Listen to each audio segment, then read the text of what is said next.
Police day উপলক্ষে রক্তদান শিবির বড়জোড়ায়। রবিবার পুরো রাজ্যের পাশাপাশি বাঁকুড়া জেলা জুড়েও পালিত হয়েছে পুলিশ ডে। এর পাশাপাশি বড়জোড়া থানা ও ট্রাফিক পুলিশের পক্ষ থেকে পুলিশ ডে পালিত হয়। এই দিন বড়জোড়া থানার পুলিশ ও ট্রাফিক পুলিশের যৌথ উদ্যোগে রক্তদান শিবির আয়োজন করা হয় ও ছোট ছোট স্কুল পড়ুয়াদেরকে নিয়ে বসে আঁকো প্রতিযোগিতা করা হয়। এছাড়াও বড়জোড়া থানা থেকে একটি র্যালি বেরোয় এবং সেই র্যালিটি পুরো বড়জোড়া বাজার এলাকা ঘুরে।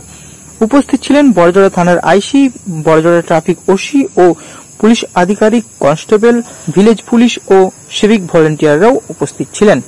Bureau report, BN1 Bangla.